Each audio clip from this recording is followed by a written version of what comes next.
Marcus Jensen stood near the docking bay, watching as the massive Alarii ship gently touched down, its sleek, silver body reflecting the light of the twin suns. The city buzzed with excitement, but Marcus barely noticed. His mind was preoccupied with the task at hand. Today, humanity's fate would hang in the balance. The Alarii were a prestigious race, advanced, powerful, and entirely convinced of their superiority. Known for their psychic abilities and unmatched technology, they had been diplomatically dodging Earth's attempts to engage with them for decades. But today, it was finally happening.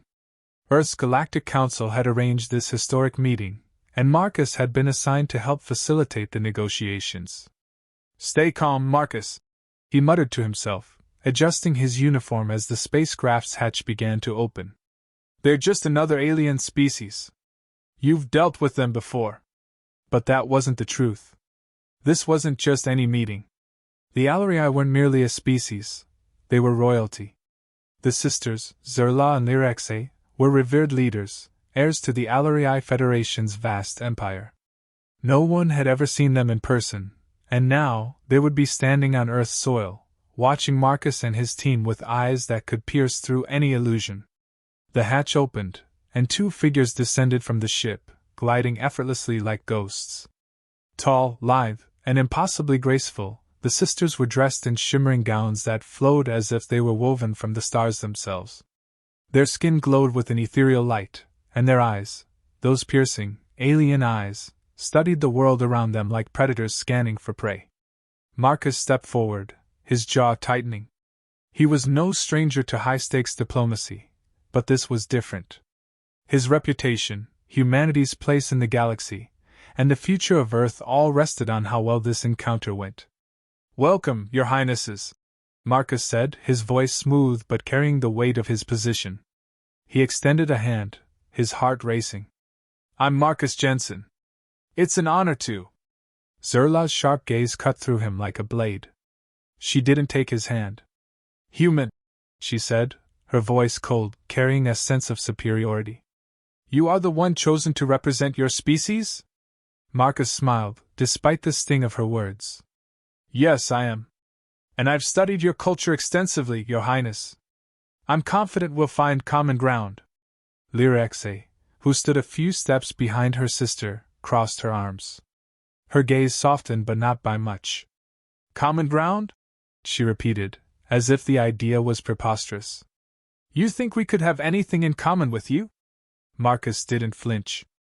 "I do, actually. Earth may surprise you." The sisters exchanged a brief, unreadable glance, then turned their attention to the awaiting convoy of diplomats, reporters, and security personnel. Zerla's expression remained unreadable, but Lyraxe smirked slightly. "You will have to prove that," Zerla finally said, her voice dismissive. "But we are willing to listen. For now." Marcus led them through the bustling spaceport, weaving through crowds of species from all over the galaxy. Aliens of every shape and size moved past them, some humanoid, others bizarre, their features so alien that Marcus could barely comprehend them. His heart raced, but his steps were steady. He had been preparing for this moment for months. The Alarii were an enigmatic force, but Marcus was no stranger to the unknown. The atmosphere in the room changed as they entered the conference hall. The grand chamber, designed to showcase Earth's technological advancements, was lined with holographic displays and interactive tables. The giant windows offered a panoramic view of the spaceport, where ships came and went like silent giants. As the Alarii sisters settled into their seats, Marcus noticed how everyone in the room seemed to hold their breath. Even the air felt charged, as if it too was waiting for something. The humans, in their stiff uniforms, tried to appear dignified, but it was clear they were in awe of the royal visitors. The aliens didn't seem to notice or care. They were above it all, as if this entire meeting was beneath them. Zerla's voice broke the silence. "Let's make this quick. Time is valuable." Marcus took his seat, maintaining his composure. "Of course. Let's begin with trade proposals. We have several goods we believe would interest the Alarii Federation. Our new energy sources." Lyraxe interrupted, her voice a silky thread of amusement. Energy sources? Please! We have energy manipulation far beyond anything your species could fathom. I find it adorable that you think you have something to offer. Marcus kept his cool, his smile unwavering. We've also developed some new communication technology that could help link your sector to others. Instantaneous communication across vast distances. A step up from your current systems. The sisters exchanged a brief glance, this one more intrigued. But Zerla's skepticism returned swiftly. We do not need your technology, human. We have been traveling the galaxy for millennia. We already know everything you've learned, and more. Marcus leaned forward, taking a risk. Then perhaps you'll appreciate this. You've been studying us for years, but I'm not so sure you understand one thing about humanity. Zerla's brow arched. And what is that, precisely? We're not just interested in what we can do. We're interested in how we do it. Our adaptability, our unpredictability, our capacity for unexpected innovation.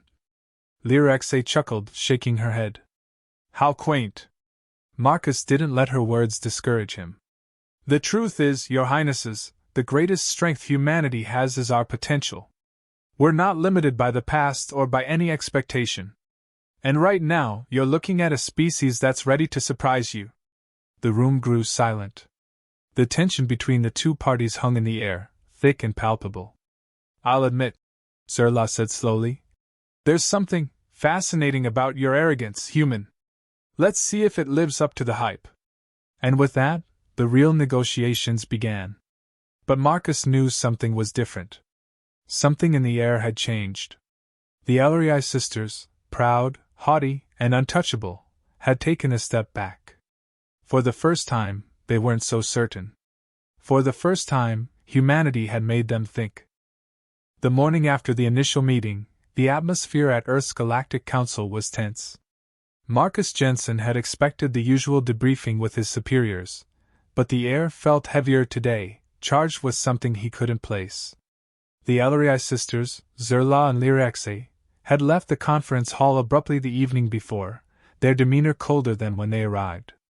It was unusual, even for them. As Marcus entered the council's main room, the first thing he noticed was the absence of the usual chatter. Diplomats and delegates from various species were gathered in hushed groups, speaking in low tones. Something was off. The door shut behind him, and he took a breath, scanning the room. Marcus, we need you. A voice called from the far end of the room. It was Ambassador Carver, a senior diplomat. He waved him over, his face taut, his expression unreadable. What's going on? Marcus asked as he walked over. Not here, Carver replied, glancing over his shoulder before gesturing toward the back hallway. They moved quickly, and once they were in a more secluded space, Carver spoke. The Ellery sisters, there's something strange going on. Marcus frowned. What do you mean? It's hard to explain. Last night, we received a report from our medical division. The sisters, Zerla and Lyraxe, they're pregnant. And it's not just any pregnancy, Marcus. Their condition is impossible. The words hit him like a slap. Pregnant? But that... I know, Carver interrupted. We've run the scans twice. Their biology should not be capable of this. They're carrying human DNA. Marcus blinked, trying to process. Wait. You mean they're pregnant, with human children? Carver nodded slowly. Exactly. And no one knows how. The sisters aren't just biologically different from us. Their species is telepathic, their reproductive systems are completely separate from ours. It doesn't make sense. And what's worse, they're refusing to acknowledge it. They're calling it a mistake. Marcus's mind raced, his thoughts like a whirlwind.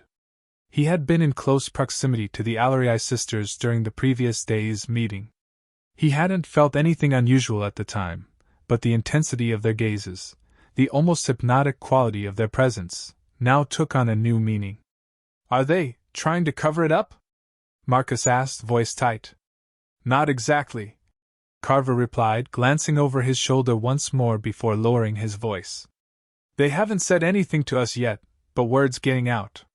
The higher-ups in the Ellery Federation are demanding answers. We need to figure this out, Marcus. Fast.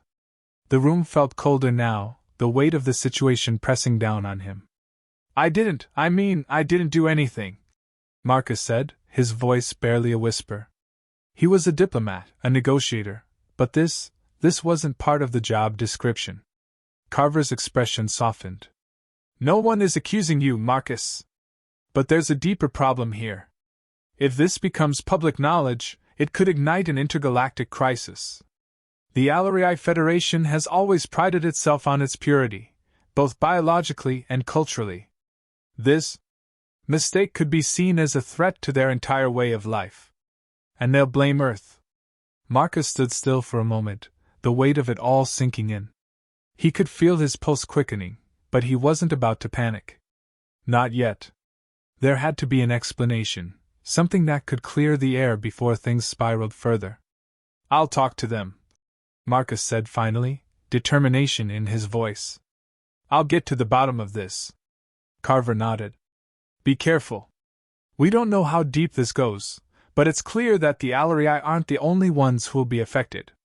The entire galaxy will be watching. Marcus left the council's building in a daze, his mind still grappling with the revelation. The Alarii sisters, proud, untouchable, had somehow been impregnated by a human man. It was impossible. And yet, the medical scans said otherwise. He made his way to the Alarii quarters, trying to steady his thoughts. He had to handle this delicately. No one had expected this, not even the most seasoned diplomats. The Alarii had always viewed humans as little more than a curiosity, something to be studied, not to be intertwined with. When Marcus arrived, the guards at the entrance hesitated, but he had the clearance to pass. As he walked down the long hallway, he couldn't help but feel the weight of every step. He reached the large, ornate door that led to the sisters' private chambers and knocked. Enter! A voice called, cool and composed. Marcus stepped inside.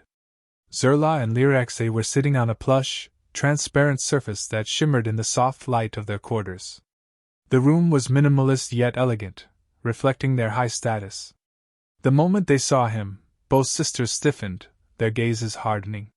You should not be here, human, Zerla said, her voice cold. We've made it clear that this situation is not your concern. Marcus swallowed hard, but he wasn't about to back down. It is my concern. Earth's concern. Lyraxe stood up, her tall, imposing figure making her seem even more dangerous. You will say nothing of this. Not to anyone. Marcus raised his hands in a placating gesture. I'm not here to cause trouble. But you can't hide this. Your pregnancy. You dare speak of it? Zerla cut him off, her psychic energy lashing out like a whip.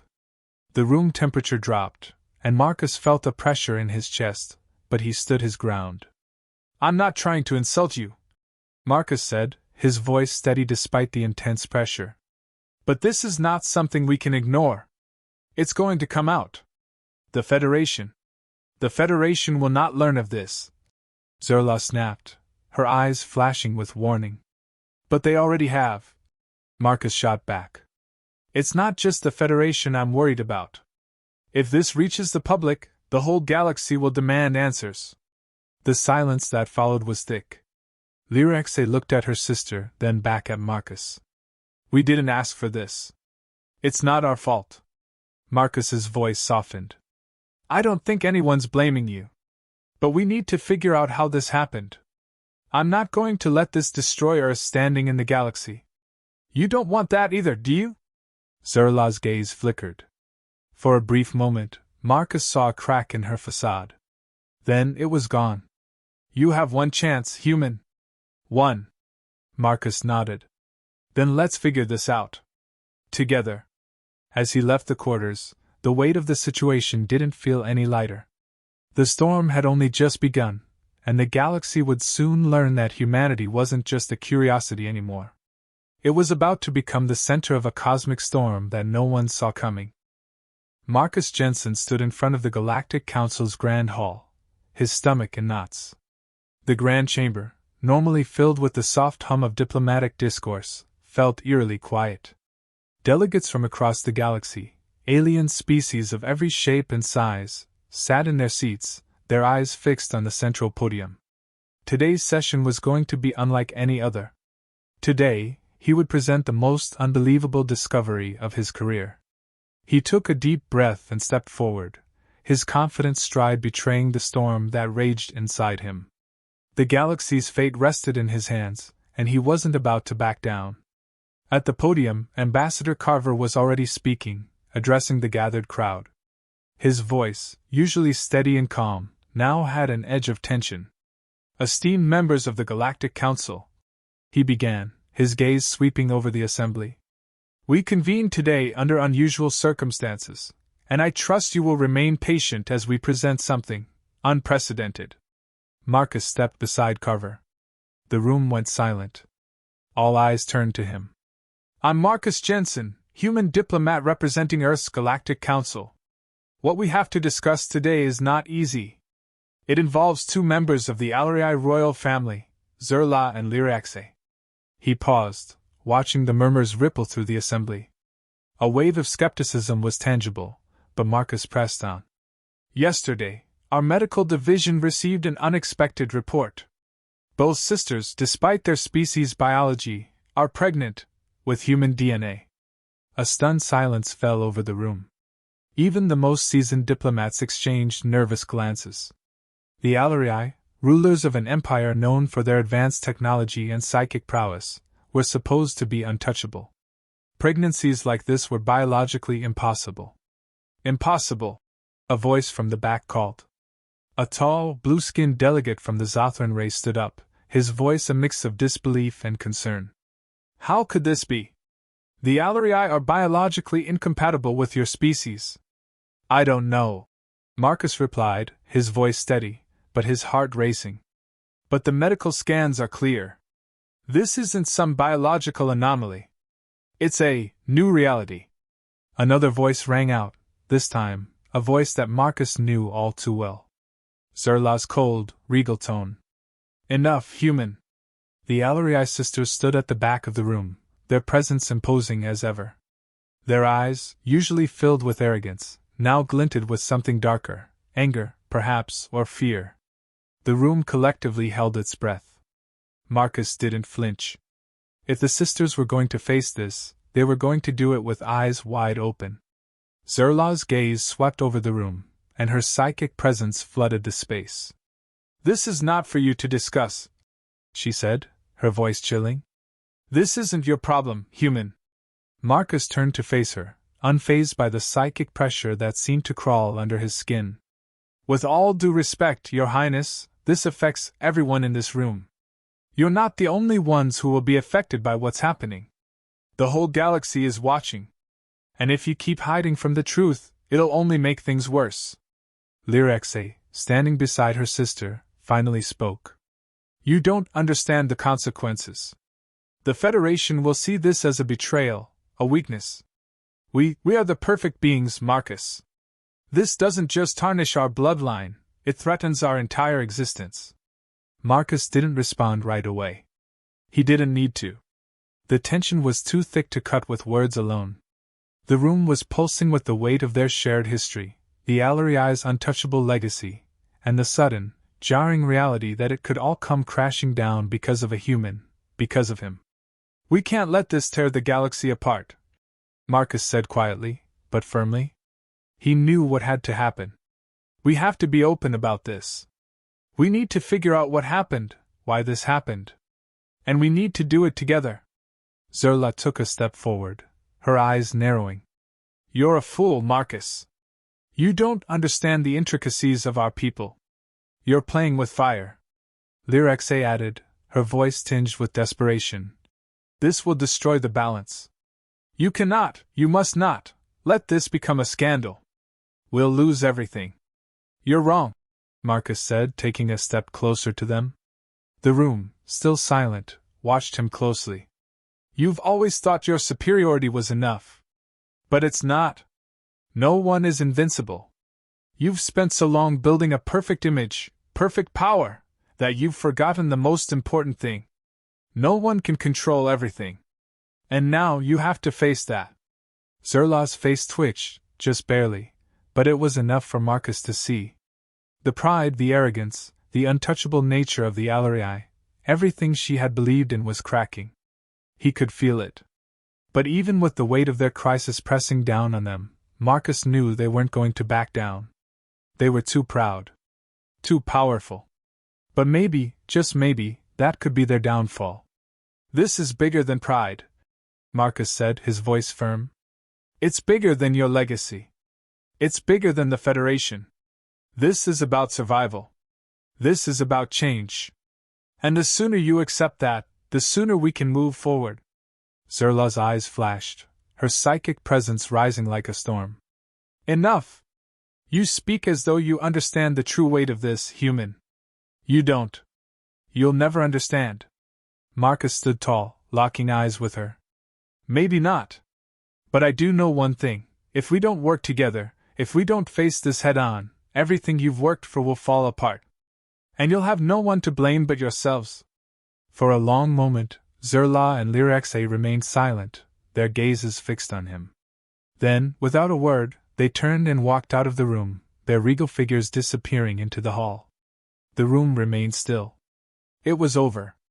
The Alarii sisters had been forced to confront the reality of their situation, but it wasn't over yet. The Federation would be furious. The galaxy would be shaken. Marcus had done what needed to be done, but now the real work began.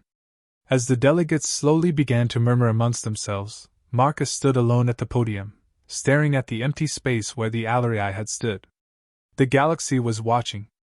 The consequences of today would echo through the stars. And the question remained, would humanity rise to meet the challenge? Or would the weight of the galaxy's expectations crush them all? The storm was only beginning.